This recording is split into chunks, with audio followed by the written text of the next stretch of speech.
أعوذ بالله من الشيطان الرجيم بسم الله الرحمن الرحيم والحمد لله والصلاة والسلام على أشرف الأنبياء والمرسلين سيدنا ونبينا وحبيبنا ومولانا محمد صلى الله تعالى عليه وسلم وعلى آله وصحبه ومن اهتدى بهداه إلى يوم الدين فإن أصدق الحديث كتاب الله وخير الهدي هدي محمد صلى الله تعالى عليه وسلم وشر الأمور محدثاتها وكل محدثة بدعة وكل بدعة ضلالة وكل ضلالة في النار. ربي اشرح لي صدري ويسر لي أمري واحلل عقدة من لساني يفقهوا قولي. ربي لا تؤاخذني مما يقولون واغفر لي ما لا يعلمون واجعلني خيرا مما يظنون. أما بعد. My dear brothers and sisters in Islam, Assalamu alaikum wa rahmatullahi ta'ala wa barakatuh. Welcome to the House of Dua. Welcome to the platform from which you learn about Allah subhanahu wa ta'ala, His creation, His message, His messenger, and of course, His chosen religion of Al-Islam. Welcome to the channel from which you learn how to succeed in the world we live and how to go back to Allah subhanahu wa ta'ala for even a greater success on the day of accountability. My dear brothers, my dear sisters, today we are coming to you with what we call the gift of power. The gift of power. Yes, as human beings, we love power. We love honor. We love prestige. We love esteem. But how do we procure it? Every power, every honor, every prestige, every esteem is in the hands of Allah. You need to seek it from Allah subhanahu wa ta'ala. He knows how to now use people to bring it about for you or bring circumstances around that will enable you gain power, honor, prestige, and esteem. That's Allah subhanahu wa ta'ala. My dear brothers, my dear sisters, as Muslims, we are equipped for everything that we need. Allah subhanahu wa ta'ala did not leave us alone. But unfortunately, many of us find ourselves in a position of weakness because we stay away from the commandment of Allah subhanahu wa ta'ala. We stay away from His revelation, Al-Quran al-Karim, the book of guidance and power and sustenance and protection, the book of honor, the book of salvation in this life and the akhirah. We stay away from it. That's why we are apparently weak. But we ask Allah subhanahu wa ta'ala to remove us from the position of weakness to the position of strength. My dear brothers, my dear sisters, today we are coming to you with what is generally referred to as the verse of power in the Quran. And that verse is verse 26 of Surah Al-Imran, together with verse 27, which is a sister to that verse. My dear brothers, my dear sisters, yes, this is a special gift for you. It's a gift that Allah subhanahu wa ta'ala sent to the Holy Prophet Muhammad sallallahu ta'ala alayhi wa sallam, and by implication to all of us. In this verse, Allah subhanahu wa ta'ala by Himself has taught us a special dua and has also urged us to continue to recite this dua. If we want power, honor, prestige, esteem, anything related in the society. Is it at home? Is it in the political circles? Is it at work? In any other forum? You need this great power for yourself so that people will always not look down upon you. Many of us believe that it's only when you have money that you are powerful, or when you're already in a position that you can gain power. Yes, those ingredients are part of it. But who makes them available to you? It's Allah subhanahu wa ta'ala. For those who need power, honor, prestige, and esteem, or those who already have it, or those who want to benefit from an existing power system, or those who have it but they want more of it, they want Allah subhanahu wa ta'ala to enable them retain their power. This dua is for all of you. So, it's important for us to learn how to read it. Let me first of all give you a background to the revelation of the dua. The Prophet sallallahu ta'ala alayhi wa sallam moved to Medina. The battle of Badr has been fought and the believers won. The battle of Uhud was also fought and the believers won the battle even though they incurred a lot of losses. Then the Mushrikun of Makkah, the disbelievers of Makkah, in collusion with the Jews of Medina and the Christians of Medina, decided to gang up together to eliminate the Muslims once and for all. The news leaked to the Holy Prophet Muhammad sallallahu alaihi wasallam, but they were told to find a place to hide. They told themselves, we ain't going to hide. Hasbunallahu wa ni'mal wakeel. Allah is sufficient for us. So, when the plot was to be executed by the disbelievers, the Prophet and the Sahaba, on the advice of a Sahabi who was so close to the Prophet sallallahu alaihi wasallam, Salman al-Farisi, advised the Prophet that they should dig a trench around Medina in order to prevent the enemies from entering the city center. So they began to dig. The weather was not friendly. They were hungry as well because they were poor. And at the same time, some of them were sick. But they obeyed the messenger and they began to dig around Medina. And the Prophet was among them digging. At a time, they were almost seemingly hopeless. They came to Rasulullah sallallahu alaihi wasallam, Ya Rasulullah, Mata Nasarullah. When will the help of Allah come, which you promise us? Allah subhanahu wa ta'ala responded, Allah, inna nasara Allahi kareem. The help of Allah is on the way. My dear brothers, my dear sisters, as they were digging, they found a big, huge rock on the ground, which they could not break up and penetrate. So they sent Salman al-Farisi to meet Muhammad sallallahu alaihi wasallam to tell him about the obstacle. So he came around, took a pixel, an axe, and struck the rock. After the first strike, there was a flash of light. And the Prophet said, Allahu Akbar. Then he struck again, another flash of light. Allahu Akbar, he said. He struck again, another flash of light. Allahu Akbar, he said. Then the rock broke into pieces. Then they asked Rasulullah sallallahu alaihi wasallam, what happened? Why would he say Allahu Akbar? He said after the first strike, he was shown the palace of the king of Persia, one of the superpowers of the time. And after the second strike, he was shown the red palaces around the empire of Rome, the Byzantine Empire. And after the third strike, he was shown the palace of the king of Sana'a in Yemen. And when he asked Jibril alayhi salam told him that one day this Islam will spread across the Roman Empire and the Persian Empire, and in fact, across the world. So the Prophet told the Sahaba, and they were so glorified. All of them began to say, Allahu Akbar, Allahu Akbar. But when the Jews and the Christians and the disbelievers of Makkah heard about this, they were mocking at them. Say, look at these people. Look at these people. They are hungry of power. Look at Muhammad sallallahu alaihi wasallam, who said he was here to spread a good message. In fact, he was hungry of power. He only desired to acquire more and more power for himself. So they were mocking at the disbelievers. In response to that mocking, Allah subhanahu wa ta'ala sent this powerful, powerful verse. And also ask us to continue to recite it every day. Because this is the power by which Allah makes that which seems impossible to man possible. Allahu Akbar.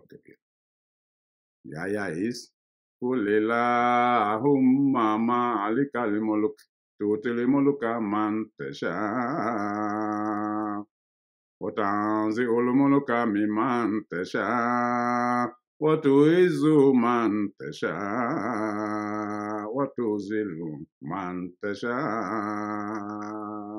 بيدك الخير إنك على كل شيء قدير تولج الليل في النهار وتولج النهار في الليل وتخرج الحي من الميت وتخرج الميت من الحي وترزق من تشاء بغير حساب.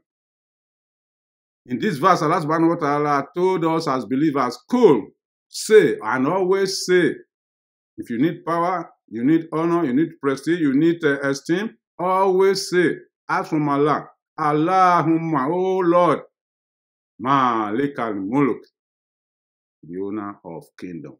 You are the owner of kingdom. To Tilimuluka Mantasha, you grant kingdom to whom you want to grant. And you take away kingdom from whom you want to take away from. You are the one who bestow honor on whom you want to bestow honor upon. And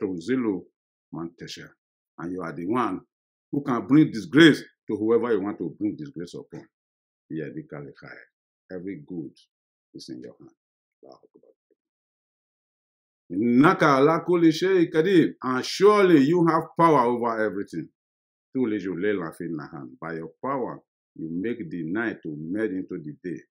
And you make the day to merge into the night. And you grant sustenance to whoever you want to grant. Without reckoning.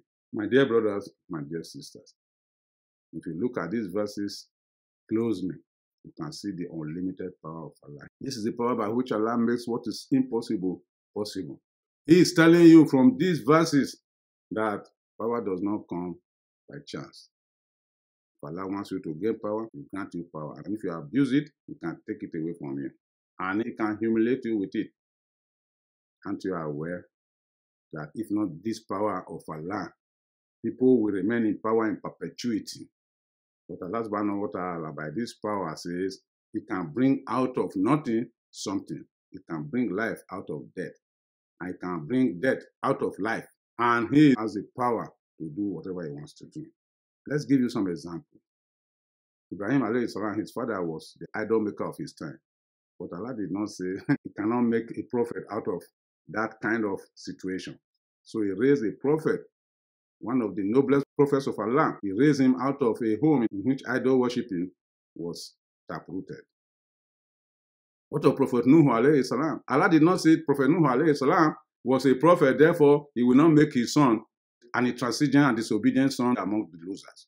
And He made Muhammad sallallahu ta'ala alayhi wa sallam and Maryam alayhi salam, both of whom were born as orphans. He made Muhammad Afdalul Khaliq wa Akramur Rusul, the best of His creation and the most honored of His messengers. And He made Maryam alayhi salam the mother of one of the noblest prophets of Allah subhanahu wa ta'ala. Against the popular expectation of people of their time, whoever thought that orphans could be in a position of such honor? But honor comes from Allah, and He grants to whoever He wants to grant. May Allah grant us similar honors. I know that some of you will be quick to ask me, what of those who gain power by false means, rigging election, or those who gain power through election, wanting to stay in power in perpetuity and hand over to their children and oppress people with the power that they have? My answer to you is that the answer to your question is in this verse as well. That's why Allah subhanahu wa ta'ala says, He has the power to take that power away from whoever He wants to take away from. Again, He stated, what to zilu mantesha? For such people who want to abuse power, He will humiliate them. My dear brothers, my dear sisters, there's no doubt that the people abuse this verse. There are people who found themselves in a position of authority in a dubious way. And they keep on quoting to people, yeah, Allah grant power to whoever He wants to grant. This power is from Allah subhanahu wa ta'ala. Yes, you are free to say so. If Allah subhanahu wa ta'ala did not make that power available to you and you achieve it by foul means, be ready. Allah to zillu mantesha. He can turn that power into humiliation against you. He may give you the opportunity to exhaust that power, but at the same time, He will render your offsprings useless subsequently. He has the power to do all that. We ask Allah subhanahu wa ta'ala not to count us among those who get power by foul means and claim that it was Allah who gave us such power. Some of our leaders today think that, you know what, if I finish power, I will give to my son. That one will give to another son. No, Allah can turn your family into nothing at any point in time if He wants to. You become history. Power is not forever. The only one who holds power forever is Allah subhanahu wa ta'ala, and He gives to whoever He wants to give. My dear brothers, my dear sisters, aren't you amazed how Allah subhanahu wa ta'ala brings human being out of liquids, brings a chicken out of an egg, brings a plant out of a seed, dry seed that was planted? This is the power of Allah. He is the one who can make that which seems to be impossible to us as men possible. What you are now, He is the one who makes you What you want to be, He's the one who can make you be what you want to be. And He's the one who can take from you that which He has already given to you. My dear brothers and dear sisters, let us recite this verse every day. Recite the verse every day if you want power from Allah subhanahu wa ta'ala. How do you do so? In the hadith, the Prophet told us that whoever recites Surah Al-Fatiha, Ayatul Kursi, which is verse 255 of Surah Al-Baqarah, Qul Illahumma Malikal Mulk, which is verse 26 and 27 of Surah Al-Imran, and then Shahida Allahu Annahu La ilaha illahu, which is also in Surah Al-Imran. Whoever recites all this every day after every obligatory salawat, Allah subhanahu wa ta'ala will grant power, honor, esteem, prestige to that person from where he never expects. Allah subhanahu wa ta'ala will show 70 of His mercies to that person every day. And Allah subhanahu wa ta'ala will also grant 70 most important needs of that person every day. And Allah subhanahu wa ta'ala on the day of accountability will include that person in an enclosure known as Ar-Rafiq al-A'la, the highest position in Jannah. My dear brothers, my dear sisters, we ask Allah subhanahu wa ta'ala to grant us such honor. So I recommend for you, just as I recommend for myself, that we should be reciting this every day. Don't be lazy. As a Muslim, you have power, and no one can bring you down. Yes, there are temporary challenges here and there, but if you stick to the formula of relief that Allah subhanahu wa ta'ala has granted to us in the Quran, these challenges will just fade away. And even if they are there, they don't prevent you from achieving what you want to achieve. Allah subhanahu wa ta'ala has created us to be tested. The fact that you are reading all these surahs or verses doesn't mean that you cannot also be tested. You still have to be tested to see whether you are sincere with Allah subhanahu wa ta'ala. That's why you have to face challenges.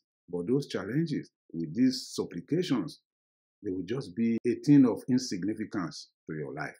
And when people cast a glance at you, they know that you are somebody they shouldn't mess with. And when you speak, they know they have to listen to you. And when you are present, they know they have to give you a chance. My dear brothers, my dear sisters, let's try to be strong Muslims by getting close to Allah subhanahu wa ta'ala. So let's recite the two verses again. A'udhu billahi minash shaitani rajim. Bismillahir rahmanir rahim. Qul Illahumma malikal mulki tu'til mulka man tasha wa tanzi'ul mulka mimman tasha wa tu'izzu man tasha wa tuzillu man tasha biyadikal khair innaka ala kulli shay'in qadir. تولج الليل في النهار وتولج النهار في الليل وتخرج الحي من الميت وتخرج الميت من الحي وترزق من تشاء بغير حساب. May Allah subhanahu wa ta'ala bless all of you. Take shaitan away from our lives and take our life far away from the shaitan. Subhanallah wa bihamdik, wa naka Allahumma bihamdik, nashhadu an la ilaha illa anta, nastaghfiruka wa natubu ilayk.